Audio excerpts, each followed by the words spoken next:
నమస్కారం. లైవ్ షోకి స్వాగతం. ముందుగా అతిథుల పరిచయం. శ్రీ దారా గోపి గారు, సీనియర్ పాత్రికేయులు, ప్రముఖ విశ్లేషకులు. శ్రీ మల్లాది విష్ణు గారు, వైఎస్ఆర్ కాంగ్రెస్ పార్టీ సీనియర్ నేత, శాసనసభ మాజీ సభ్యులు, ప్రణాళికాభివృద్ధి సంఘం మాజీ ఉపాధ్యక్షులు. శ్రీ లోకనాథన్ గారు, సిపిఎం సీనియర్ నేత పాల్గొంటున్నారు. ముందుగా కొన్ని ఆసక్తికరమైన వార్తా విశేషాలు, కొన్ని వీడియోలు చూసిన తర్వాత చర్చలోకి వెళదాం. సూపర్ సిక్స్కు ఎగనామం, హామీలన్నిటికీ చంద్రబాబు మంగళం. ప్రతి కొత్త సంవత్సరంలోనూ రైతులు, మహిళలు, విద్యార్థులు, ఉద్యోగులు, నిరుద్యోగులకు మొండి చెయ్యి అంటూ మొత్తం సూపర్ సిక్స్కి చంద్రబాబు గారి ప్రభుత్వం ఏ రకంగా మంగళం పలికింది కథనాన్ని ఇచ్చారు. సాక్షి పత్రికలో మాత్రమే ఇచ్చారు ఈ కథనం. ఈనాడు, ఆంధ్రజ్యోతి వాళ్ళు ఎట్లా బిల్డప్ ఇచ్చారో తర్వాత చూద్దురు. కానీ మీకెందుకంత ఆసక్తి, ఆతృత? కేవియట్ వేయాల్సినంత కేసా ఇది? ఇద్దరు ప్రైవేట్ వ్యక్తుల మధ్య వివాదంలో మీకెందుకంత ఉత్సాహం? ఫిర్యాదుదారు రాకుండా మీరు కేవియట్ వేయడం ఆసక్తికరం. గౌతమ్ రెడ్డి కేసులో రాష్ట్ర ప్రభుత్వ తీరుపై సుప్రీంకోర్టు కీలక వ్యాఖ్యలు. తదుపరి విచారణ వరకు గౌతమ్ రెడ్డిని అరెస్ట్ చేయొద్దని, పూర్తి వివరాలతో కౌంటర్ వేయండని ఆదేశించిన సుప్రీంకోర్టు. పోలీసులకు రాష్ట్ర ప్రభుత్వానికి ఆదేశం. చేతగాని డాష్ అంటూ మన జేసీ ప్రభాకర్ రెడ్డి గారు ఉన్నారు కదా, రెచ్చిపోతుంటాడు. అప్పుడప్పుడు నోటుకు వచ్చినట్టు బూతులని మాట్లాడుతున్నారు. అయితే ఈసారి బీజేపీ వాళ్ళ మీద పడ్డాడు. మరి బీజేపీ వాళ్ళు ఏందో, మరి ఆయన బస్సులు తగలబడటానికి బీజేపీ వాళ్ళకి ఏమి సంబంధం తెలియదు. కానీ మొత్తం మీద బీజేపీ వాళ్ళని అయితే తిట్టాడు. విష్ణు గారు చెప్పండి, గౌతమ్ రెడ్డి గారి కేసులో ఏమిటి నిజంగానే ఈ రకమైన పరిస్థితి ఎందుకు ఏర్పడుతోంది? ఎందుకు సుప్రీంకోర్టుకి వెళ్లాల్సి వచ్చింది? ఎందుకు పోలీసులు, ప్రభుత్వం ఆయన పట్ల అంత వేధిస్తున్నారు? నిన్న అంబటి రాంబాబు గారు చెప్పారు, కక్ష సాధింపు ఏ రకంగా చంద్రబాబు చేస్తూ అసలు కక్ష సాధింపులు జోలికే వెళ్ళనట్లుగా పిక్చర్ ప్రయత్నం చేసిన దాని మీద డీటెయిల్డ్గా వివరించారు. మీరేమైనా కామెంట్ చేస్తారా మల్లాది విష్ణు గారు?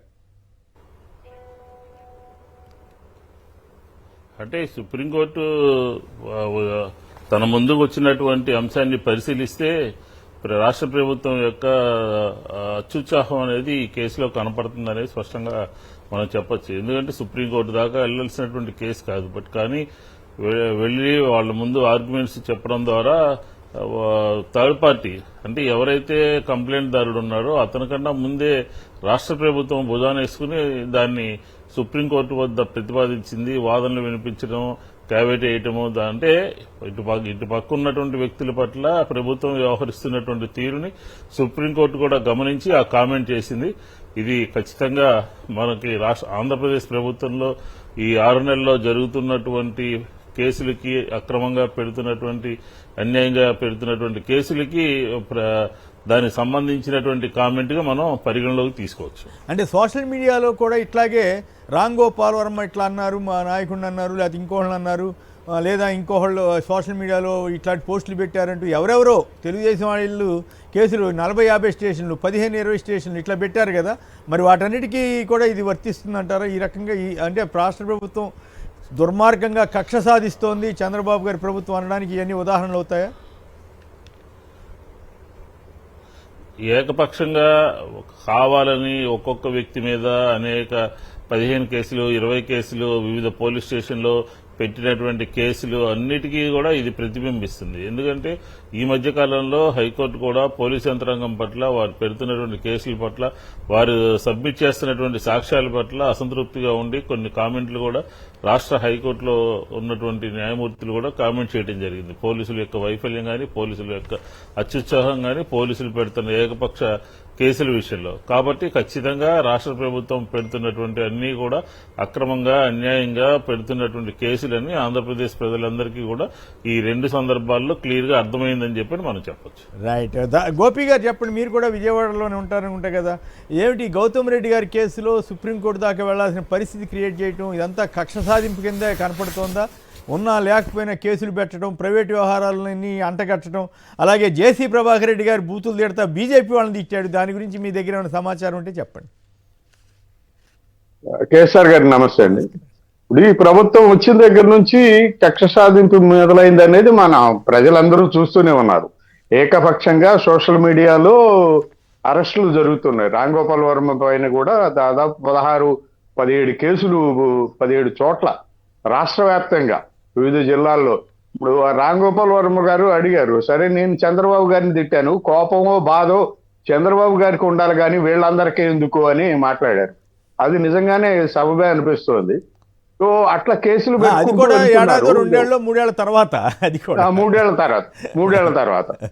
ఏళ్ల తర్వాత వాళ్ళెవరో మనసులు గాయపడ్డాయి. ఈయన చంద్రబాబును విమర్శిస్తే, లేకపోతే లోకేష్ను విమర్శిస్తే, ఈ ఎవరో వెంకయ్య పుల్లయ్యో ఎక్కడో చిలకలూరుపేటలోనో పాముదల వలసలో ఉండేవాళ్ళు ఆ మనోభావాలు దెబ్బతిని కేసులు పెట్టారు. సో ఇట్లాంటివన్నీ నడుస్తున్నాయి, అలాంటి కేసులన్నీ. సో ఇది ఇక నిజంగానే హైకోర్టు కూడా చాలాసార్లు 2-3 సార్లు చెప్పింది ఇప్పటికే, కేసులు పెట్టడంలో మీరు అత్యుత్సాహం ప్రదర్శిస్తున్నారు అని. సో అట్లాంటి అత్యుత్సాహం ప్రదర్శించడం కరెక్ట్ కాదు. రెండోది, చంద్రబాబు గారిని నిన్నో మొన్నో చెప్పినట్టున్నారు, ఇది నాది కక్ష సాధింపు ప్రభుత్వం కాదు అని.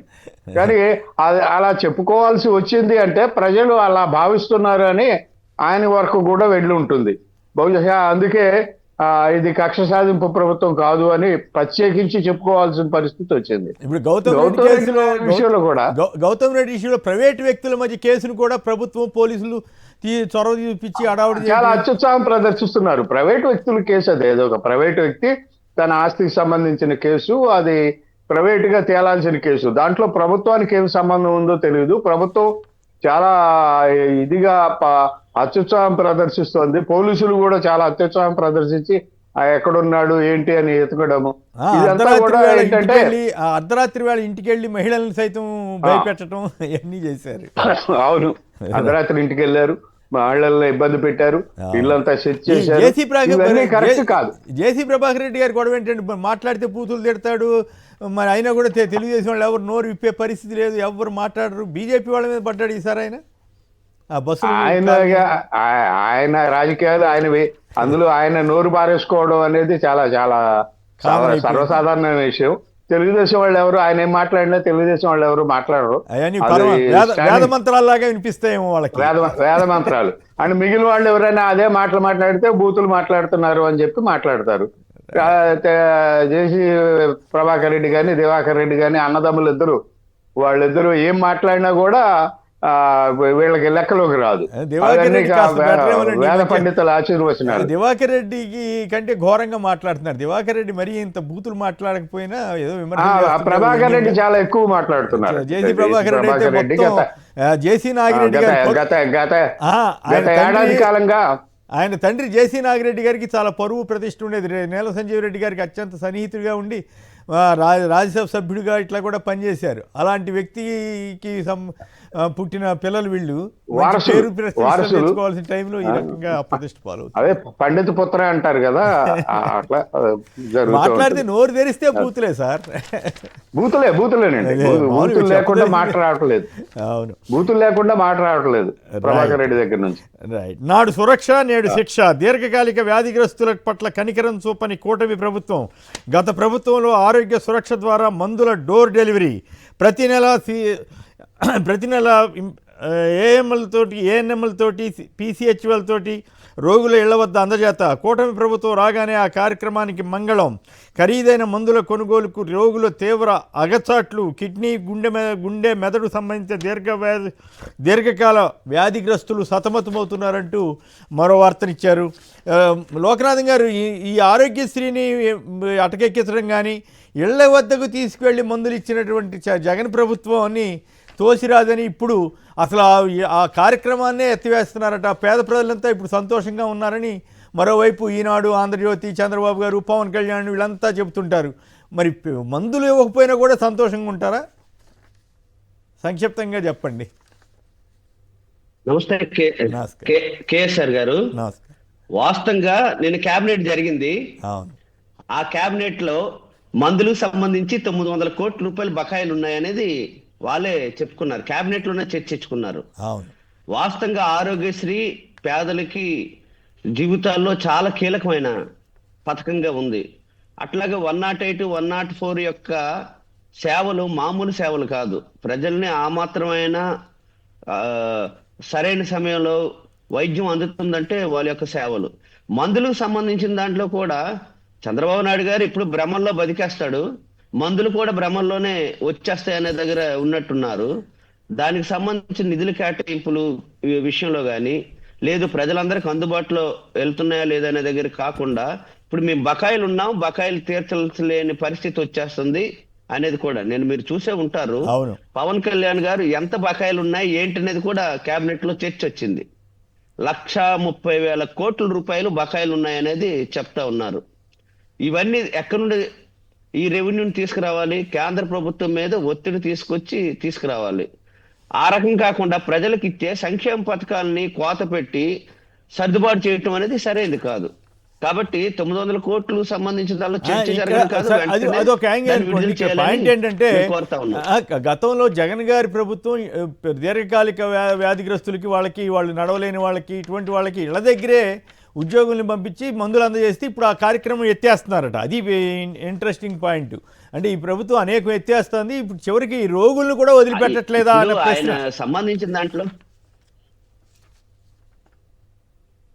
మాట్లాడండి. ఖచ్చితంగా ఇప్పుడు ఒకసారి రాష్ట్ర ప్రభుత్వం అట్లాంటి నిర్ణయం తీసుకుంది అనుకోండి, ప్రజల నుండి తీవ్రమైన ప్రతిఘటన వస్తుంది. ఎందుకంటే వృద్ధులు, వికలాంగులు, దీర్ఘకాలిక వ్యాధితో ఉండేవాళ్ళు, అనేక ఇబ్బందులు పడుతున్న వాళ్ళు ఇప్పుడు వరకు ఉన్న ఒక సేవని తీసేస్తే మాత్రం ఖచ్చితంగా ప్రజల నుండి తీవ్రమైన వ్యతిరేకత వస్తుంది. ఆ రకమైన ఆలోచన చేయటం కూడా సరైనది కాదు. అది మానవతా దృక్పథంతో చేయాల్సిన సహాయం. రైట్. దాన్ని మరింత విస్తృతంగా చేయాల్సింది పోయి దీన్ని తగ్గిస్తానడం సరైనది కాదు. తగ్గించడం కాదు, అసలు ఇవ్వట్లేదు అంటారు.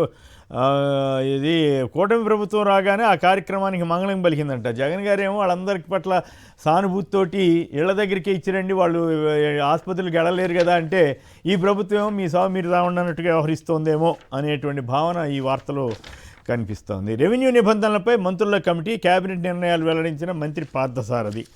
6 నెలలుగా అన్నీ కక్ష సాధింపు చర్యలే, కక్ష సాధింపు లక్ష్యం కాదంటూనే చంద్రబాబు వంచన చేస్తున్నారు, సంక్షేమం అభివృద్ధి లేదు, ఎన్నో హత్యలు, ఆస్తుల విధ్వంసం, వైసీపీ నేతలపై అక్రమ కేసులు, సోషల్ మీడియా కార్యకర్తలపై వేధింపులు అంటూ డీటెయిల్డ్గా చెప్పాడు. నిన్న పాటపాడి కూడా మరీ చెప్పాడు.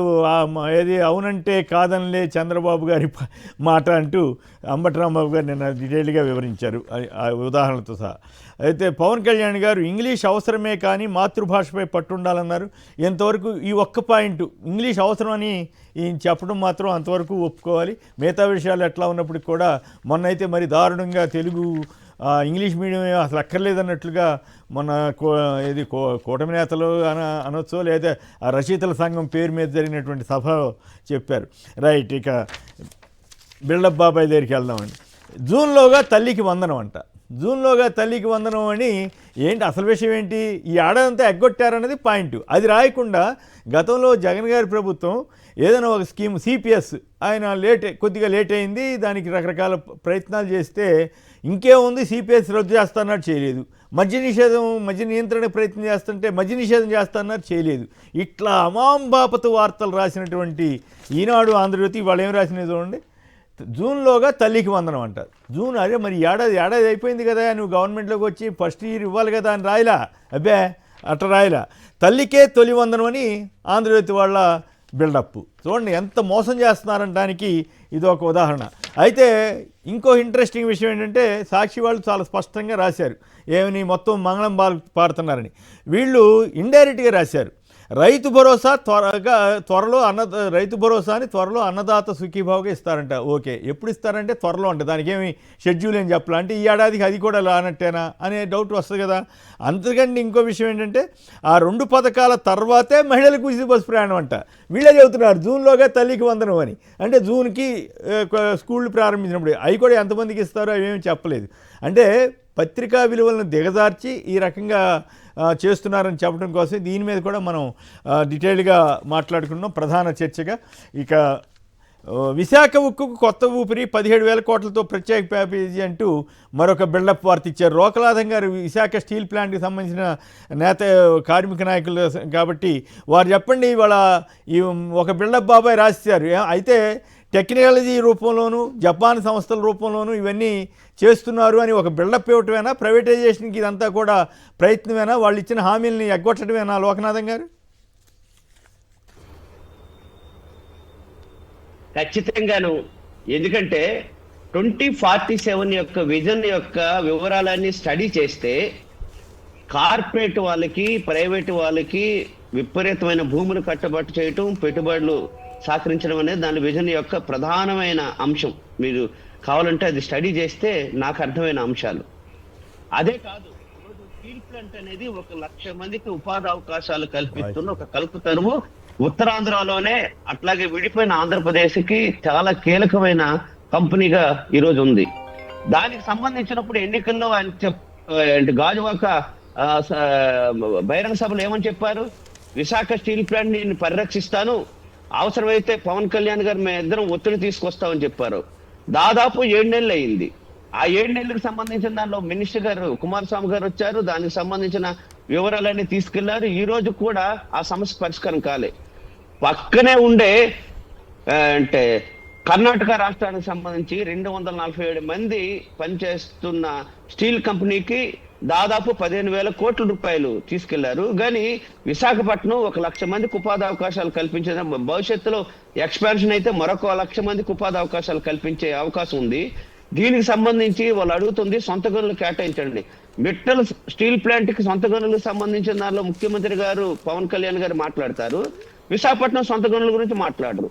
అది అలాగే మెట్లకు సంబంధించిన ఓకే, వాళ్ళ సంగతి సరే కాదు విశాఖపట్నం వాళ్ళ సంగతి సరే, రాజకీయ నాయకులు వాళ్ళని మీరు విమర్శిస్తాం, ఖచ్చితంగా వాళ్ళు మోసం చేశారనే అభిప్రాయంలో మీరంతా ఉన్నారు. ఓకే, ఇక్కడ పాయింట్ ఏంటంటే ఈనాడు ఆంధ్రజ్యోతి ఎన్ని రకాలుగా మిమ్మల్ని అందరినీ మభ్యపెట్టడానికి ప్రయత్నం చేస్తున్నాయా, లేక నిజంగా మీ పట్ల సానుభూతితో వ్యవహరిస్తున్నాయా, కేవలం తెలుగుదేశం వాళ్ళ కోసం, జనసేన బీజేపీ వాళ్ళ కోసమే అవి పనిచేస్తున్నాయా అన్నది నా ప్రశ్న. ఖచ్చితంగాను భ్రమలు పెడుతున్నాయి. ఎందుకు భ్రమలు పెడుతున్నాయి అంటే ఎలక్షన్ ముందు ఏ వార్తలు ఇచ్చారో తర్వాత కూడా దాన్ని అమలు చేయకపోతే ఆ రకమైన తీవ్రమైన వార్తలు ఇవ్వాలి. అది ప్రజల వాణిగా వినిపించాలి. ఆ రకమైన ప్రజల వాణిగా వినిపించకుండా ప్రభుత్వం యొక్క అలసత్వానికి, ప్రభుత్వం తీసుకోవాల్సిన చర్యలకు సంబంధించిన దానిలో దాన్ని ఇవ్వాల్సిన అంశాలు ఇవ్వట్లేదు అనేది స్పష్టం. ఎందుకంటే స్టీల్ ప్లాంట్ కి సంబంధించిన దాంట్లో ఏ రకమైన వార్త వచ్చినా మభ్య పెట్టే వ్యవహారం తప్ప ఇంకోటి ఏం కాదనేది స్పష్టం. కాబట్టి ఇక్కడున్న కార్మికులు కానీ లేదంటే విశాఖపట్నం ప్రజానీకం, ఉత్తరాఖండ్ ప్రజానీకం వాస్తవాన్ని సక్రమైన పద్ధతిలో ప్రతిబింబించేటట్లు రావట్లేదు. స్టీల్ ప్లాంట్ కి సంబంధించిన అంశంలో మరింత భ్రమలు పెడతా ఉన్నారు. పార్లమెంట్ లో జరిగిన చర్చల్లో కానీ లేదా అసెంబ్లీ చర్చల్లో కానీ దీనికి సంబంధించిన దాంట్లో రకరకాలైన అంశాలు ఉంటా ఉన్నాయి. కాబట్టి ఇది సరైనది కాదు.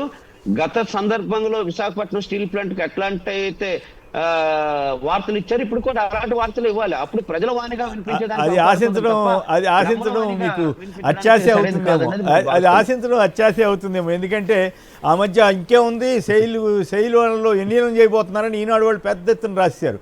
నిజమేనేమో, సంతోషం అనుకున్నాం. తీరా అయితే చంద్రబాబు గారు చెప్పారు శైలు అటన్నిటికి చాలా ఇబ్బందులు ఉన్నాయి, అయ్యా అంత తేలిక కాదని ఆయనే చెప్పారు.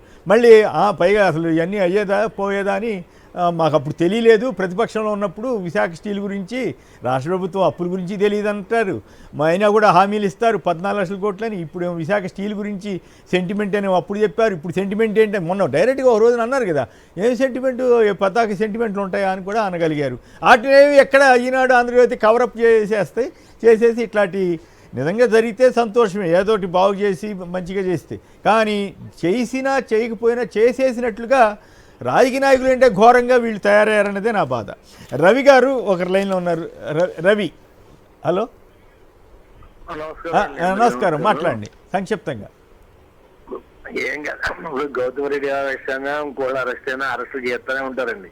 అని చెప్తూ ఉంటారు, చంద్రబాబు చెప్తూ ఉంటారు ఏం అరాచకాలు చెయ్యం ఏం చెయ్యం అని చెప్తారు, చెయ్యమని అవన్నీ చేయమని ఆపోజిట్ ఇంకా చేయండి అని. ఇంకా అన్యాయం, మామూలు అన్యాయం కదండి. ఊరికి అసలు చూస్తూ ఉంటే అసలు అసహ్యం ఎత్తిపోతుందండి.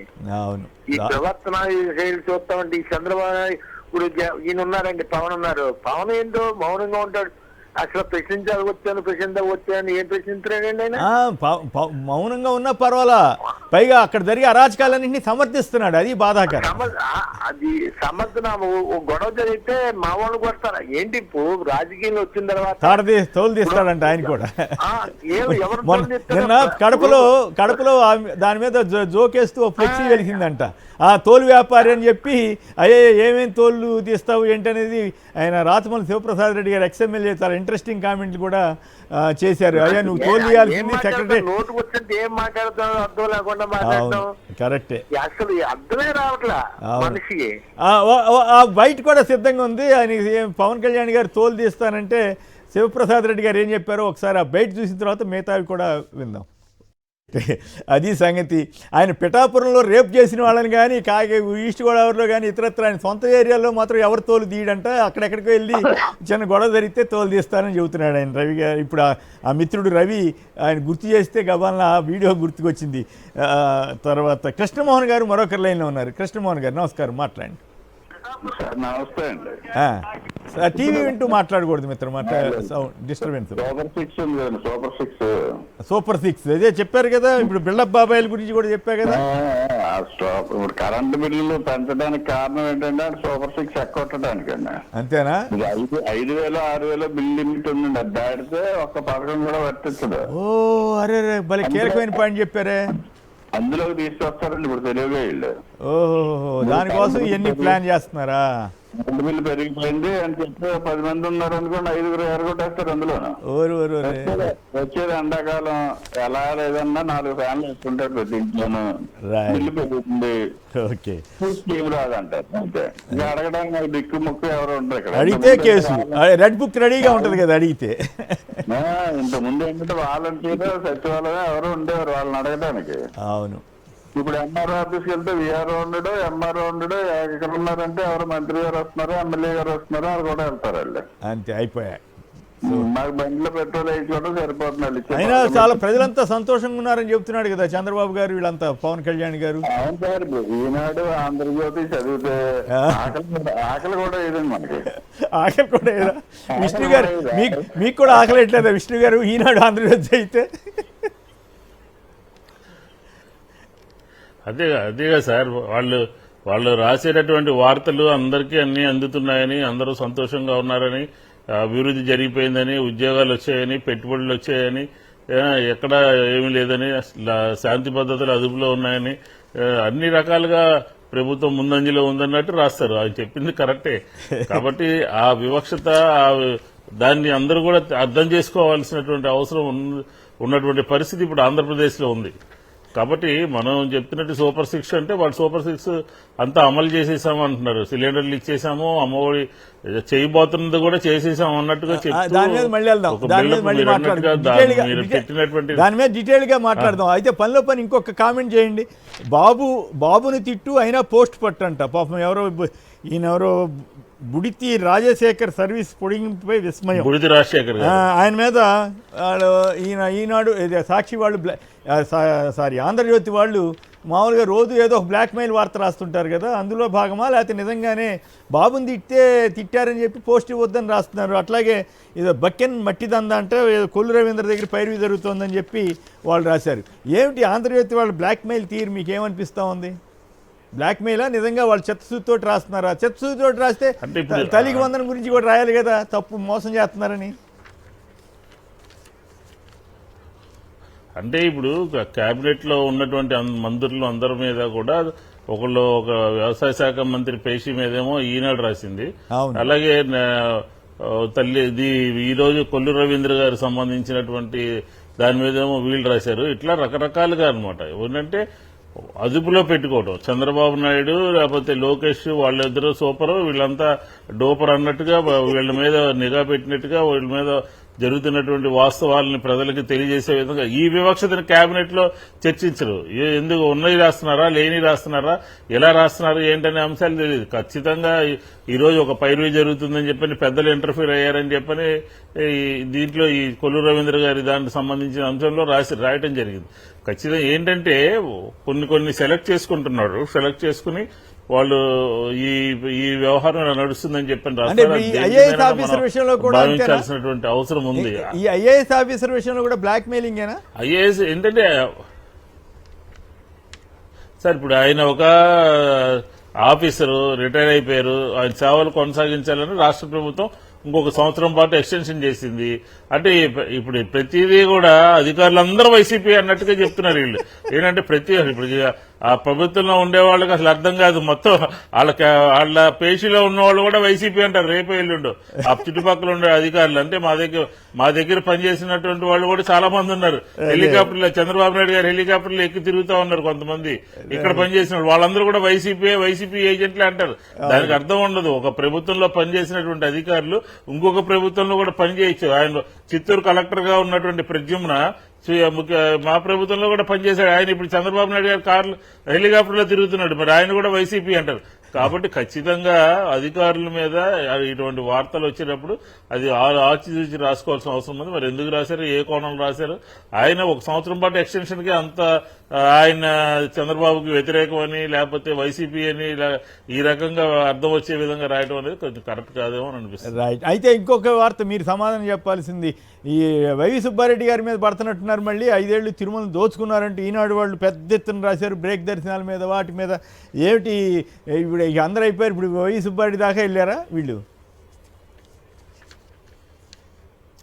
సార్ ఇప్పుడు తిరుమల తిరుపతి దేవస్థానంలో అక్కడ పనిచేసినటువంటి మొట్టమొదటి చైర్మన్ గాని రెండో చైర్మన్ గాని హిందూ ధర్మం ప్రకారం నిబంధనల ప్రకారం రూల్స్ ప్రకారం చాలా చక్కగా పరిపాలించారు. ఎక్కడ కూడా ఎటువంటి కంప్లైంట్ రాకుండా చూశారు.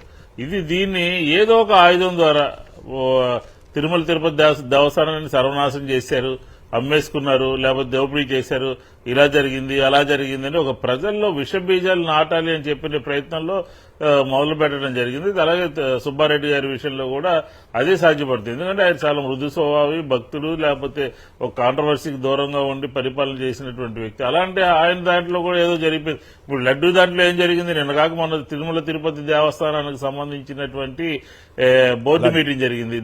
దాని గురించి ఏమీ మాట్లాడలేదు. కొంతమంది లేవని చెప్పి రిపోర్టులు వచ్చినాయి. కాబట్టి ఈ తిరుమల తిరుపతి దేవస్థానాన్ని అధికారులు ప్రతిపక్షంలో ఉన్నప్పుడు ఇప్పుడు మేము ప్రతిపక్షంలో ఉన్నప్పుడు కూడా ఒక ఆయుధం అంటే యాక్చువల్గా మీరు కేసు వేయాలి ఎదురు కాదు, మీరు ఎదురు కేసు వేయాలి. మరి మీరు వేస్తున్నారో లేదో నాకు తెలియదు. కానీ ఈ లడ్డూ మీద అపచారం చేశారు ఈయన, ఇట్లా ఇంత అవమానకరంగా హిందువుల మనోభావాలను దెబ్బతీశారని చెప్పి ఆ సోషల్ మీడియాలో ఎవరెవరో మనోభావాలు దెబ్బతింటం కాదు కదా, కోట్లాది మంది మనోభావాలు దెబ్బతీశారని చెప్పి మీరు ఉన్న చోటల్లో కేసులు పెట్టాలి, కోర్టులకు వెళ్ళాలి. మరి వెళ్తారు అది చేయకపోగా వాళ్ళు ఎదురు ఇంకా ఇట్లా రాస్తున్నారేమో అనిపిస్తుంది. ఒక చిన్న దాని మీద కూడా పార్టీ ఆలోచన చేస్తుంది. ఏం చేయాలో లీగల్ టీం అంతా కూడా చూస్తుందండి. ఈ ప్రభుత్వం అధికారంలోకి వచ్చిన తర్వాత కొండ మీద రాజకీయ పరమైనటువంటి విమర్శలు చేయకూడదు అని చెప్పని ఏదో హడావుడి చేశారు వైసీపీ వాళ్ళు ఎవరైనా వెళ్తే. నిన్న కాక మొన్న శ్రీనివాస్ గౌడ్ వచ్చి పొలిటికల్ స్టేట్మెంట్ టెంపుల్ ముందే ఇస్తే దాని మీద ఏం చర్యలు తీసుకుంటామని అన్నారు. మళ్ళీ సీఎం ఆఫీస్ నుంచి ఫోన్ వెళ్ళిందంట, వాళ్ళని వదిలేశారు. ఒక పద్ధతి లేదు, పాడు లేదు, ఇతరుల మీద తెలంగాణ మాజీ మంత్రి తెలంగాణ మాజీ మంత్రి తిరుమల తిరుపతి దేవస్థానానికి పోయి టెంపుల్ ముందు పొలిటికల్ స్టేట్మెంట్ ఇచ్చాడు. ఇచ్చినటువంటి సందర్భంలో తిరుమల తిరుపతి దేవస్థానము ఎందుకని దాని మీద చర్యలు తీసుకోలేదో ఆంధ్రప్రదేశ్ ప్రభుత్వం చెప్పాలి. చెప్పకుండా ఏంటంటే వైసీపీ వాళ్ళు ఎవరైనా వెళ్లి మాట్లాడితే ఏదో అది చేస్తాం ఇది చేస్తాం కింద మాట్లాడాలన్నారు. తెలంగాణ మంత్రి ఆంధ్రప్రదేశ్ లో మాట్లాడితే ఎందుకని చర్యలు తీసుకోలేదు అని చెప్పాల్సిన అవసరం ఉంది. అది చూసిన తర్వాత సీఎం ఆఫీసులు ఫోన్ చేశారు. ఓకే, పార్టీ జెండా కూడా తీసుకుని వెళ్ళి కారు మీద పెట్టుకుని వెళ్ళారని ఎవరు మొన్న రాశారు. అది నిబంధనలకు విరుద్ధం అని కూడా రాశారు. సనాతన ధర్మం వాసి ఎవరు మాట్లాడలేదని కూడా. రైట్. పండగ ప్రయాణం దూరాభారం. సంక్రాంతికి రైళ్లు బస్సులు కిటకిట. జగన్ దిగిపోయే నాటికి 12% జీఎస్టీ వృద్ధిలో ఉన్న ఏపీ కూటమి అధికారంలోకి వచ్చాక డిసెంబర్ జీఎస్టీ పన్నులు ఏకంగా 6% కుప్పకూలిన మైనస్లోకి వెళ్ళిన విషయాన్ని కూడా సోషల్ మీడియాలో ప్రముఖంగా ఇచ్చారు. ఇక తెలంగాణ వార్తల్లో కొన్ని రాష్ట్ర వాటా ఎప్పుడు విడుదల అంటూ విద్యార్థుల ఫీజు రీయింబర్స్మెంట్ తదితర సమస్యల మీద కథనాన్ని ఇచ్చారు. 13 నుంచి తెలంగాణ సీఎం రేవంత్ రెడ్డి గారు విదేశీ పర్యటనకి వెళ్తున్నారు. ఉగాదికి సన్నబియ్యం ఇస్తారట, రేషన్ కార్డు లబ్ధిదారులకు ఉచితంగా పంపిణీ చేస్తారట. అలాగే ఈ రైతు భరోసా సాగు భూమికే ఇవ్వాలని, అప్లికేషన్ పెట్టుకోవాలని ఇట్లాంటి కండిషన్స్ ఏవో పెట్టబోతున్నారు. ఇక కొన్ని వీడియోలు చూసిన తర్వాత ఈ తల్లికి వందనం, ఈ సూపర్ 6 మంగళానికి సంబంధించిన చర్చలోకి వెళదాం.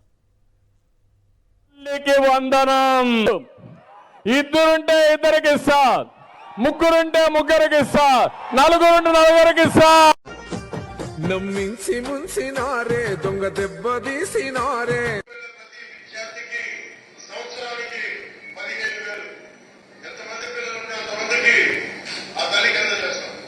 మళ్ళీ మన ప్రభుత్వం వచ్చాక అందరికీ కూడా ఇదిగో వీళ్ళకి 15,000, వీళ్ళకి 15,000, వీళ్ళు 15,000, వీళ్ళు 15,000, నీకు 15,000, నీకు 15,000.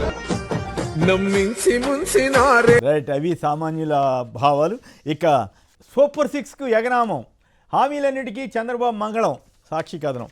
జూన్లోగా తల్లికి వందనం, ఆ తర్వాతే త్వరలో అన్నదాత సుఖీభవ. పంటలు సీజన్లు గడిచిపోతున్నా కూడా ఆ 2 పథకాల తర్వాతే మహిళలకు ఉచిత బస్సు. అయ్యే నుండి ఎప్పుడు చేస్తారో, ఆ తర్వాత ఇది ఎక్కడ చేస్తారో, ఆ సూపర్ 6 గురించి రాయకుండా ఇట్లా తల్లికే తొలి వందనం. గోపి గారు చెప్పండి, మీరు ఇలాంటి జర్నలిజాన్ని మనం ఎప్పుడైనా ఊహించామా? ఈ రకమైనటువంటి దౌర్భాగ్య పరిస్థితికి జర్నలిజం పడిపోద్దని మీరు ఎప్పుడైనా అనుకున్నారా? అదొక యాంగిల్ అయితే, చంద్రబాబు గారి నాయకత్వంలో ఈ సూపర్ 6 అన్నది పచ్చి మోసం కింద జనం ఫీల్ అయ్యే పరిస్థితి తీసుకొచ్చారా? తల్లికి వందనం అత్యంత ఏది మహిళా శక్తి అవన్నీ తర్వాత ఎప్పుడు మళ్ళీ వాటి గురించి చెప్పలేదు, అవన్నీ మళ్ళీ మాట్లాడుకోవచ్చు. తల్లికి వందనం పేరుతోటి పిల్లల చదువుల్ని దెబ్బతీస్తున్నారా, లేక ఏమైనా ప్రయోజనకరమైనటువంటి పరిస్థితి తీసుకొస్తున్నారా? అసలు ఏమిటి ఈ మొత్తం మీద మీ విశ్లేషణ? ముందు గవర్నమెంట్ యాంగిల్, 2 మీడియా యాంగిల్, వీటన్నిటి మీద మీరు మాట్లాడండి. వాస్తవానికి ఇప్పుడు 2024 ఎన్నికలు సూపర్ 6 ఇన్ఫ్లుయెన్స్ చాలా ఎక్కువ ఉంది ప్రజలపై.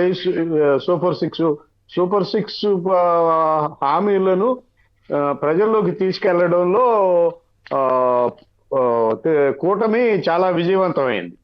ఖచ్చితంగా దాంట్లో చాలా చిన్న స్థాయి కుటుంబం నుంచి పెద్ద వాళ్ళ వరకు చాలా ఎక్కువగా ఆకర్షితులయ్యారు. కూటమి ప్రభుత్వం గెలిచింది. జూన్ 2024లో ముఖ్యమంత్రులు ప్రమాణ స్వీకారం చేశారు.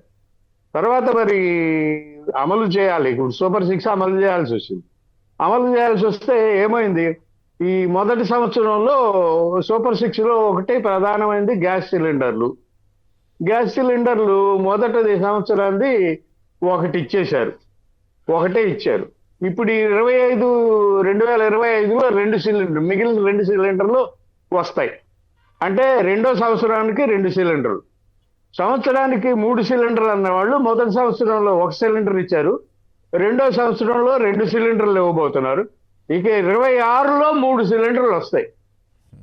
అంటే 2 సంవత్సరాల పాటు సిలిండర్ తల్లికి వందనం. సంతోషం. అదే, ఇక తల్లికి వందనం, రైతు సంబంధించేదో ఒకటి ఆ పథకాలు ఈ సంవత్సరం ఈ ఏడాది అవి లేవు. అవి ఈ ఏడాది రాకపోవచ్చు గ్యారంటీగా. అంటే వచ్చినా కూడా ఎప్పుడో జూన్ జూలై వాళ్ళు, ఈనాడు వాళ్ళు, ఆంధ్రజ్యోతి వాళ్ళు రాసుకున్నట్టు జూన్ జూలైలో ఎప్పుడో ఇస్తారు. అవి ఇచ్చేసి సరిపెట్టుకుంటారు. ఇక ఆ ఉచిత బస్సు అనేది మరికి ఇప్పుడు ఉగాది నుంచి అని చెప్పి మొన్న ఎప్పుడో మంత్రులు, రవాణా శాఖ మంత్రి గారు చెప్పారు. ఇప్పుడు ఉగాది నుంచి కూడా కాదు, ఇప్పుడు తల్లికి వందనం తర్వాతనే ఉచిత బస్సు అని ఈనాడులో వచ్చింది. కాబట్టి ఇది ఉగాదికి కూడా అమలు చేయలేకపోవచ్చు. సో రెండో పథకం సూపర్ 6లో మహిళలకు ఉచిత బస్సు ప్రయాణం అది సాధ్యం కావడం లేదు. అది సాధ్యం అవ్వదు. ఇప్పటికే ఒక కమిటీని వేశారు. ఆ కమిటీ తెలంగాణ, కర్ణాటక వెళ్ళి స్టడీ చేసి వస్తుందంట. వచ్చి మరి వాళ్ళు ఏం రిపోర్ట్లు ఇస్తారు. మొన్న ఎవరో ఒక మంత్రి చెప్తున్నాడు, ఉచిత బస్సు కావాలి అంటే మరి ఇంకా కొన్ని వేల బస్సులు కొనాలి అన్నాడు. ఎందుకు మహిళలకు సపరేట్గా బస్సు, ఉచిత బస్సుల కోసం రవాణా శాఖ ప్రత్యేక బస్సులు నడుపుతుందా? ఉన్న బస్సుల్లోనే ఎక్కించవచ్చు కదా. ఎక్కే మహిళలు ఎక్కితే ఫ్రీ. దానికి మరి కొత్త బస్సులు ఎందుకో నాకైతే అర్థం కాలేదు. కొత్త బస్సులు కొనాలని చెప్తున్నారు. సో ఇట్లా కొన్ని ప్రకటనలు కన్ఫ్యూజింగ్ గా ఉన్నాయి. ప్రజలకైతే ఇప్పుడు అర్థమైంది. జీఎస్టీ తగ్గిపోవడం పెట్టుకోవాలి. తెలంగాణలో కాంగ్రెస్ పార్టీ అధికారంలోకి వచ్చిన 2 రోజులకో వారంలోనే రేవంత్ రెడ్డి ప్రభుత్వం అమలు చేసింది. అవును, రేవంత్ రెడ్డి ప్రభుత్వం వెంటనే అమలు చేసింది. మరి ఈ ప్రభుత్వం ఇంకా ఇప్పటికి 6 నెలలు దాటిపోయింది. ఇంకో 3 నెలలు అంటుంది. 3 నెలలు కాదు, జూన్ తర్వాతే అని ఈనాడు చెప్తోంది. సో సహజంగా ఈనాడు చెప్పేదే నిజం అవుతుంది, చంద్రబాబు చెప్పేది నిజం కాదు. ఈనాడు చెప్పేదే నిజం అవుతుంది. జూన్ తర్వాతనే వస్తుంది. ఈనాడు గజెట్ పేపర్ కాబట్టి, తెలుగుదేశానికి గజెట్ కాబట్టి అది ఇదే జర్నలిజం. నిజంగా అండి దుర్మార్గంగా ఈ 90లు 80 ప్రాంతాల్లో జర్నలిజం ఎలా ఉండేదంటే చాలా చాలా స్పష్టంగా, చాలా నిజమని ఒకటికి 4 సార్లు రుజువు చేసుకున్న తర్వాతనే వార్త రాసేవాళ్ళం, ఇది నిజము అని అనిపించిన తర్వాత ఎక్కడా కూడా బూతులు ఇవి ఉండేవి కావు. ఇప్పుడు నిజాన్ని నమ్మించడానికి వార్తలు రాస్తున్నారు. ఇది చాలా దారుణంగా ఉంది. జర్నలిజం ఇంత స్థాయికి దిగజారిపోవడం, జర్నలిజం పరిస్థితి ఇలా అయిపోవడం అనేది ప్రతి వార్త కూడా జనాన్ని నమ్మించడం కోసం రాస్తున్నారు. అందరినీ తప్పుపడతాను. బట్ ఈనాడు ఆంధ్రజ్యోతి ఇంతగా దిగజారిపోయే దానికి అన్ని ఆధారసహితంగా దొరుకుతున్నాయి. లేకపోతే మనం అడక్కర్లేదు. ఇవన్నీ ఆధారాలు అనమాట. చూడండి, ఎవడన్నా తల్లికే తొలి వందనం అని బుద్ధి జ్ఞానం ఉన్నాడు ఎవడని పెడతాడా? ఈ ఏడాది ఇవ్వట్లేదని పెడతారా? అసలు వార్త ఏమిటి? ఈ ఏడాది ఇవ్వట్లేదు అన్నది.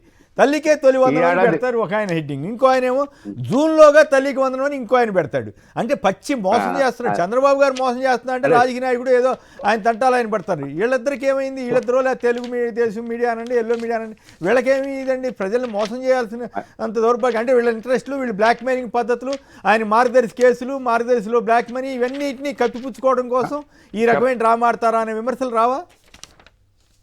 అంటే తల్లికి వందనం అనేది ఒక ఏడాది పోయింది, ఒక ఏడాది మొదట ఇప్పుడు ఈ జూన్లో నుంచే వస్తుంది అంటే గత జూన్లో ప్రభుత్వం ఏర్పడింది, జూన్ నుంచి వస్తుంది అంటే ఒక సంవత్సరం అంతా కూడా అమలు చేయలేదనే కదా సూపర్ 6 అమలు చేయలేదనేదే అర్థం. వార్త అలా ఉండాలి, కానీ దాన్ని తిరిగేసి ఇటు తిప్పి రాస్తారు వచ్చే జూన్ నుంచి చేస్తారని.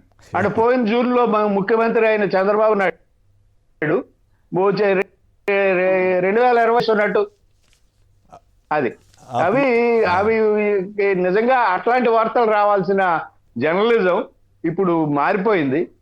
డబ్బా కొట్టుడు వ్యవహారమే అయిపోయింది.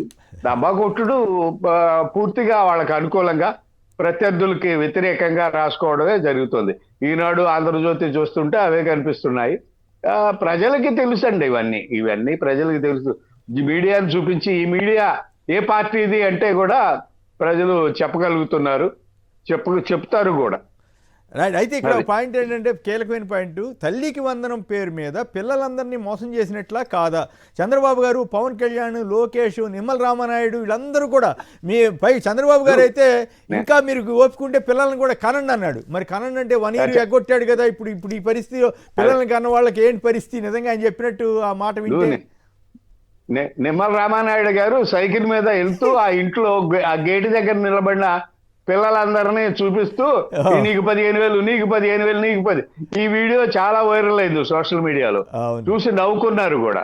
అబ్బాయి మరి ఇప్పుడు ఒక ఏడాది అయిపోతుంది, 6 నెలలు అయిపోయింది, 7వ నెల నడుస్తుంది.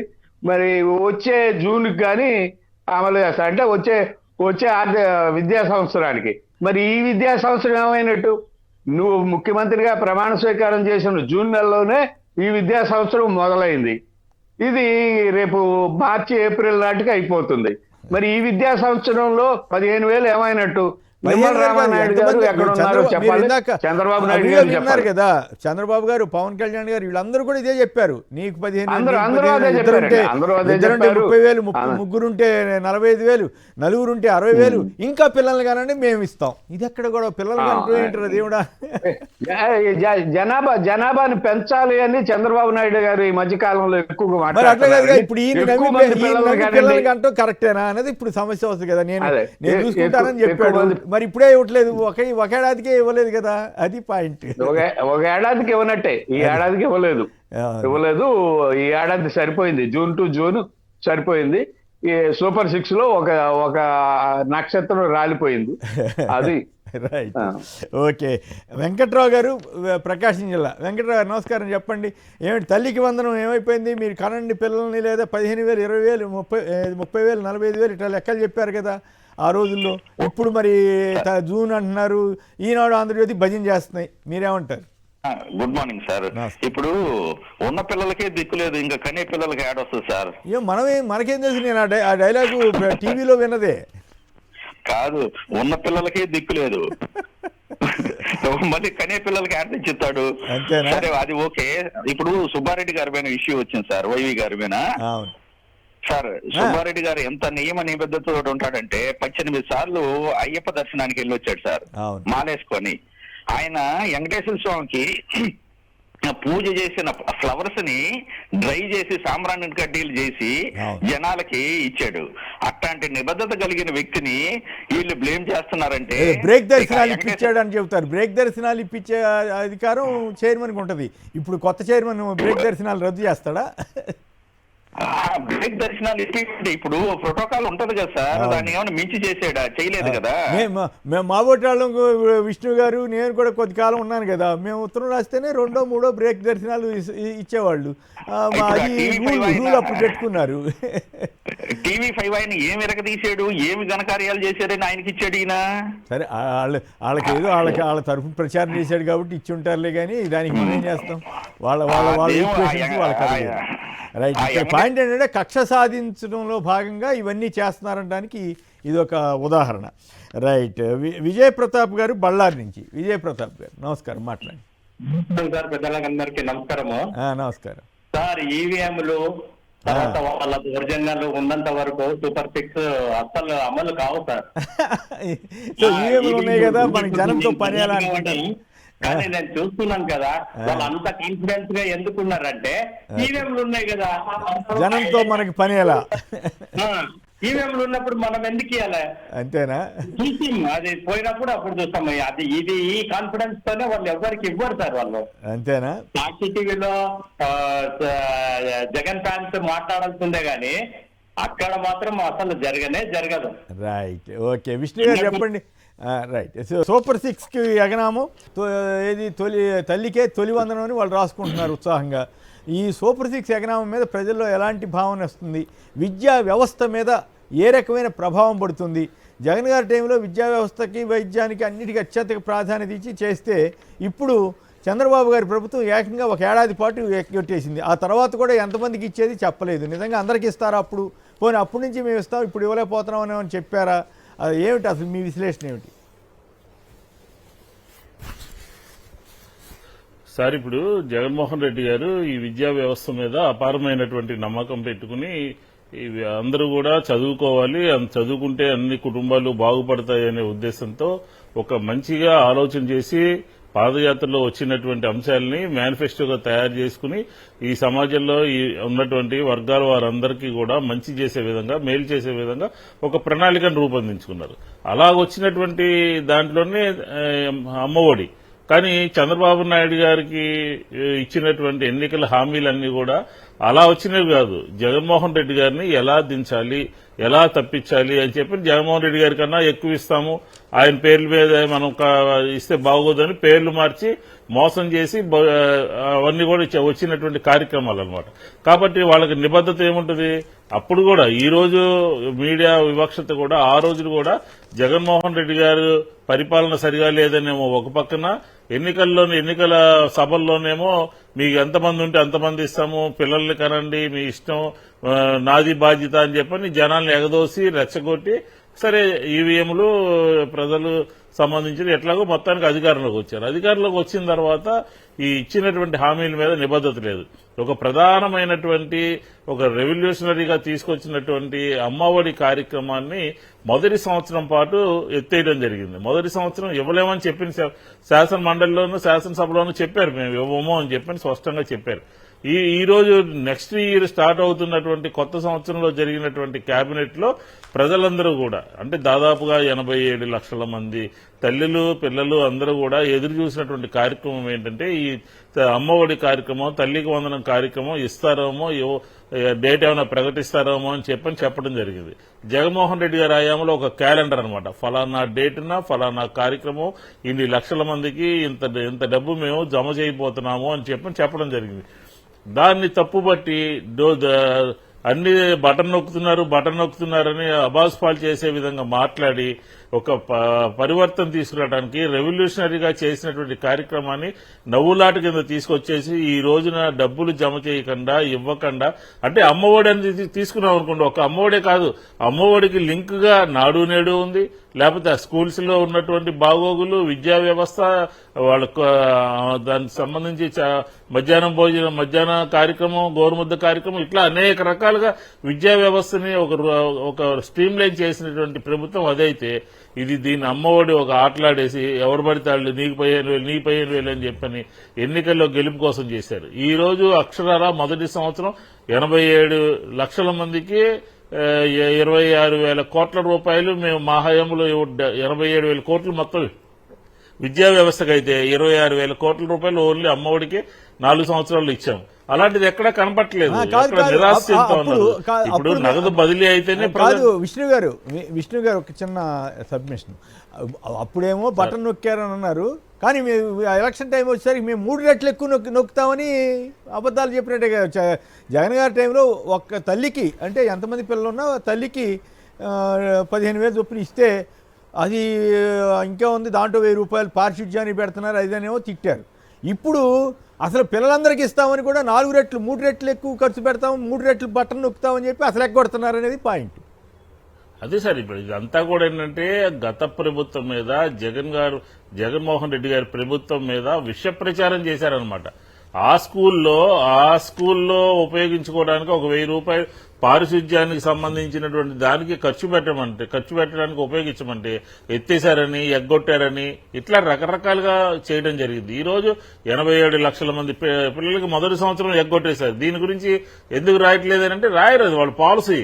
గత ప్రభుత్వం మన ఎన్నికల ముందు చూసాం కదా, మనం ప్రతిరోజు కూడా వాళ్ళు ఇష్టం వచ్చినట్టుగా రాసి తప్పుదోవ పట్టించి, అంటే ప్రజలకి ఈయనకి ఓటు వేస్తే మనకి ఈయనకు ఓటు వేయడం ద్వారా మనకి అనేక రకాలుగా ఇంట్లో ఎంతమంది పిల్లలున్నా మనకు వచ్చేస్తుంది అని చెప్పిన ఒక బిల్డప్ ఇచ్చి ఈ రోజు మొదటి సంవత్సరం ఎగ్గొట్టి 2వ సంవత్సరం ఇస్తారో లేదో తెలియనటువంటి పరిస్థితుల్లో తీసుకురావడం జరిగింది. ఒక అమ్మఒడే కాదు, అలాగే రైతులకు సంబంధించినటువంటి రైతు భరోసా జగన్మోహన్ రెడ్డి గారి కన్నా ఎక్కువ ఇస్తాను, 20,000 ఇస్తానని చెప్పారు. 54 లక్షల మంది రైతులకి ఏమీ లేకుండా రైతు భరోసా అంటే రైతు భరోసే కాదు, దానికి సంబంధించినటువంటి అనేక అంశాలు ఉన్నాయి. రైతులకు సంబంధించినటువంటి ఇన్పుట్ సబ్సిడీ కానీ, రైతులకు సంబంధించినటువంటి క్రాప్ ఇన్సూరెన్స్ కానీ, గిట్టుబాటు ధర కానీ. ఈ రోజు చూడండి, నిన్న కేంద్ర ప్రభుత్వం ఒక నిర్ణయం తీసుకుంటే మనం 10,000 వాళ్ళు 10,000 కలిసి 20,000 ఇద్దామని చెప్పి కేబినెట్ లో వచ్చినట్టుగా చూసాం అనమాట. అంటే మోసం ఎలా జరుగుతుంది? ఎన్నికల ముందేం చెప్పారు, మొదటి సంవత్సరంలో ఏం చెప్పారు, 2వ సంవత్సరం కొత్త కేబినెట్ లో ఏం మాట్లాడారంటే ప్రజలకి అంతా మోసము, దగ, ప్రామిస్లే గానీ ఈ ప్రభుత్వంలో ప్రాక్టికల్స్ లేవు అని చెప్పని మనం ఖచ్చితంగా చెప్పొచ్చు. అట్లాగే మహిళలకు సంబంధించినటువంటి 18 నుంచి 54-50 సంవత్సరాల లోపు ఉన్నటువంటి వాళ్ళందరూ కూడా, అలాగే నిరుద్యోగ భృతి కూడా, అలాగే ఉద్యోగస్తులకు సంబంధించినటువంటి హెచ్ఆర్ గాని, ఐఆర్ గాని, ఇవన్నీ కూడా ఈ సూపర్ 6 అనేది ఎన్నికల్లో గెలవడానికి, ప్రజల్ని మోసం చేయడానికి, ప్రజలకి ఆశ చూపించడానికి మాత్రమే ఉపయోగించారు తప్ప జగన్మోహన్ రెడ్డి గారి లాగా ఏ నెలలో ఏ కార్యక్రమం చేస్తామో అని చెప్పగలిగేటటువంటి ధైర్యం 3 పార్టీలకు కూడా లేదు. లేకపోతే కేబినెట్ లో కూడా కలిసి మాట్లాడుకోవట్లేదు. కేబినెట్ లో కూడా ఫలానా ఎప్పుడు చేస్తామని ప్రజలు అడుగుతున్నారని చెప్పిన ఒక డేట్ డిసైడ్ చేయలేనటువంటి పరిస్థితి. నిన్న కేబినెట్ బ్రీఫింగ్ లో కూడా జూన్ నుంచి ఇస్తామా లేదా ఏంటో అన్నట్టు సందిగ్ధంగా మాట్లాడారు. కాబట్టి ఇదేంటంటే సూపర్ 6 కి అగనామం పాడేసినట్టే, నిర్వీర్యం చేసినట్టే. పత్రికల్లోనూ మాటల్లోనూ కేబినెట్ లోనే వస్తాయి. ఎందుకంటే అపోజిషన్ లీడర్ కౌన్సిల్ అడిగితే మీరు ఈ సంవత్సరానికి 3 సిలిండర్లు ఇస్తున్నారా, బడ్జెట్ లో ఎంత కేటాయించారు, బడ్జెట్ లో ఇచ్చినటువంటి డబ్బులు ఎంత అని చెప్పారంటే అది దాంట్లో క్లియర్ గా చెప్పారు, మేము 800 కోట్లే పెడుతున్నాము అని చెప్పని. అంటే ఏంటి, 5,000 కోట్లు అవసరమైనటువంటి సందర్భంలో 800 కోట్లు పెట్టి అమలు చేస్తామని చెప్పి పెద్ద పెద్ద బిల్డప్లు ఇస్తా ఉన్నారు. కాబట్టి ప్రచారం ఎక్కువ, పని తక్కువగా ఉన్నటువంటి ఈ ప్రభుత్వంలో సూపర్ 6 గురించి ప్రజలకి పూర్తిగా సంవత్సరం 6-8 నెలల కాలంలో పూర్తిగా అర్థమైపోయింది.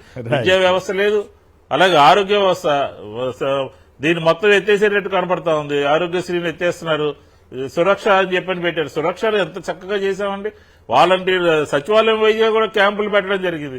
సచివాలయం వైజ్గా క్యాంపులు పెట్టి అక్కడ వచ్చినటువంటి ప్రజలకి అనేక రకాల టెస్టులు చేసి మందులు ఇచ్చి మళ్లీ తర్వాత ఏఎన్ఎంలు గాని, సచివాలయం సిబ్బంది గాని మళ్లీ వెళ్లి ఇంటి దగ్గర ఎలా ఉన్నారో తెలుసుకుని మళ్లీ 15 రోజుల తర్వాత మందులు ఇవ్వటము, లేకపోతే అక్కడికి వచ్చినటువంటి అంశాలను మళ్లీ తీసుకుని నెట్వర్క్ హాస్పిటల్కి పంపడము, అక్కడ వైద్యం చేయించడము. 25 లక్షల రూపాయల వరకు కూడా ప్రభుత్వం భరోసా కల్పించి వైద్య రంగాన్ని తీసుకొస్తే ఈ రోజు ఇన్సూరెన్స్ లోకి మార్చేసే కార్యక్రమం జరుగుతుంది. 4,000 కోట్ల రూపాయలు బకాయిలు ఉన్నారు హాస్పిటల్స్ కి. కాబట్టి ఏ కార్యక్రమం కూడా సక్రమంగా నడవట్లేదు. ఎన్నికల ముందు ఒక మాట, ఎన్నికల తర్వాత ఒక మాట. ఇప్పుడు కొత్త అంశాలు చూస్తున్నాము. 2047 అని, జలహారత్ అని, ప్రజల్ని మభ్యపెట్టేటటువంటి ప్రోగ్రామ్స్ అన్ని కూడా నడుస్తున్నాయి. ప్రజలకు మేలు జరిగేటటువంటి కార్యక్రమం లేదు. ప్రజలు ఖచ్చితంగా దీని గురించి ఆలోచిస్తున్నారని చెప్పని క్లియర్ గా మనకు అర్థమవుతా ఉంది. ప్రజల అభిప్రాయం తెలుసుకుంటే ఫెయిల్ అయినట్టుగా కనపడుతుంది. అడ్మినిస్ట్రేషన్ లో ఫెయిల్ అయ్యారు. ఎందుకని అంటున్నానంటే, నిన్న సాక్షిలో రెవెన్యూ దానికి సంబంధించి రాస్తే కేబినెట్ లో చర్చించి, కేబినెట్ లో జరుగుతున్నటువంటి దాని మీద ఒక సబ్ కమిటీ పెట్టి, ఏదైనా సరే రెవెన్యూ ఇష్యూ వస్తే వైఎస్ఆర్ కాంగ్రెస్ పార్టీ వాళ్ళు చేశారని చెప్పని పార్టీ ఆఫీస్కి వెళ్ళండి, మీ సమస్య తొందరగా పరిష్కారం అవుతుందని చెప్పని అక్కడ పంపిస్తున్నారంట. అక్కడ కూడా తిరిగాం బాబు, ఇంకో దండం అని చెప్పి చెప్తున్నారు. కాబట్టి పూర్తిగా ఫెయిల్ అయినట్టుగా మనకి కనపడుతుంది. కృష్ణారెడ్డి గారు, ప్రకాశమా? కృష్ణారెడ్డి గారు నమస్కారం, మాట్లాడండి. అండి, ఈ జగన్ గారు బటన్ నొక్కేదాన్ని ఫస్ట్ విమర్శించి జగన్ గారు దాన్ని ఆపుతారేమోనని వీళ్ళు ప్రయత్నం చేశారు. జగన్ గారు ఎక్కడ భయపడకుండా దీన్ని ఆపలే, కంటిన్యూ చేసేసరికి దాన్ని మళ్ళీ 14 లక్షల కోట్లు ఈ విధంగా అప్పులు చేశారని దుష్ప్రచారం చేశారు. అంతేకాకుండా మేము 3 రెట్లు ఎక్కువ ఇస్తామని కూడా చెప్పారు కదా తర్వాత రోజులు. అదే ప్రజల్లో ఇది బాగా వెళ్ళిపోయింది కదా, బటన్ నొక్కటం ఇవన్నీ వెళ్ళిపోయిన తర్వాత వాళ్ళు దీన్ని మళ్ళినారు. ఓకే. ప్లస్ ఆ రోజు యాక్చువల్ గా మల్లాది విష్ణు గారు కూడా ఒక డిబేట్ కార్యక్రమంలో మీరు బటన్ నొక్కుతున్నారు కానీ సంక్షేమం చేస్తున్న డెవలప్మెంట్ లేదంటే మల్లాది విష్ణు గారు కూడా దాన్ని సపోర్ట్ చేయలేకపోయారు. అసలు సంక్షేమంతో పాటు డెవలప్మెంట్ కూడా చేస్తున్నామని చెప్పలేకపోయారు ఏ నాయకులు కూడా. పోర్ట్లు ఇవన్నీ, మెడికల్ కాలేజీలు ఇవన్నీ చేస్తున్నాయి. అది రైట్. ఆ సందర్భంలో ఏమన్నారు ఏంటో కానీ. రైట్. మరొకరు ముక్తేశ్వరరావు గారు, అంబేద్కర్ కోనసీమ జిల్లా నుంచి. నమస్కారం అండి. మాట్లాడండి. తల్లికి వందనం ఏడాది లేనట్లేననుకోవాలా, ఎట్లా జూన్ లో వచ్చిందే ఈ ఏడాది ఇచ్చినట్టుగా అనుకోవాలా? నమస్కారం అండి. మాట్లాడండి. ఇప్పుడు అసలు తల్లికి వందనం కాదండి, ఏది సిలిండర్ కూడా అమలు చేయలేదు కదండి. 40 లక్షల సిలిండర్లే కదండి డబ్బేస్తారండి. ఆయన సిలిండర్లే గోపి గారు అన్నారు, సిలిండర్ ఒక పథకం అయిపోయింది అన్నారు. దాంట్లో పథకం ఎక్కడ పూర్తయిందండి? అది పూర్తి అవ్వలేదు. పూర్తి అవ్వలేదు. ఎంతమందికి ఇచ్చింది క్లారిటీ కూడా లేదు. కానీ ఏది ఇంకేం మంగళం పాడేటువంటి అన్ని కూడా ఒక్కటి సామాన్యుడు బెడ్డ మీద రోగి కింద చచ్చిపోతాడండి, ఏం ఉండదండి ఇంక అసలు. ప్రజలంతా చాలా సంతోషంగా ఉన్నారు, ఇది మంచి ప్రభుత్వం అని అనుకుంటున్నారని చెప్పారు కదా చంద్రబాబు గారు. ఆంధ్రప్రదేశ్ ప్రజలు ఏంటంటే తిరుగుబాటు రావాలండి, మెయిన్ తిరుగుబాటు రావాలండి. ఓకే, అది వచ్చిందాక మంచి తిరుగుబాటు రావాలండి, లేకపోతే వలస వెళ్ళిపోవటమేనండి. శ్రీనివాసరావు గారు ఏమి లేదండి. జగన్ ఏంటంటే సాక్షాత్ భగవంతుడు అండి, దేవుడు అనమాట అండి. జగన్మోహన్ రెడ్డి ఆయన పుట్టిన నక్షత్రం కూడా అవన్నీ వద్దులేండి. అట్లాంటి వద్దు, అట్లాంటి మనం ఎంకరేజ్ చేయకూడదు. పర్సానిఫికేషన్ అనేది కొంతవరకే ఉండాలి తప్ప అచ్చంగా అదే పొగిడితే కూడా కరెక్ట్ కాదు. అది బాగా చేశారు, మంచిగా చేశారు, ప్రజలను ఆదుకున్నాడు, పేదలకి సదుపాయం చేశారని చెప్పండి. కానీ ఇంకా అంతకుమించి ఎక్కువ చెప్తే రాజకీయ ఉపన్యాసాలు ఏమైనా చెప్పుకోనండి. మనం చర్చలో అర్థవంతంగా ఉండాలంటే మనం ఆయన్ని హేతుబద్ధంగా ప్రశంసించాలి. రైట్. లోకనాథన్ గారు చెప్పండి, ఏమంటారు? తల్లికి వందనం మీద మీ అభిప్రాయం ఏంటి? పిల్లలకి అసలు ఏడాది ఇవ్వకపోవడం వల్ల విద్యా వ్యవస్థ మీద ఎలాంటి ప్రభావం పడుతోంది?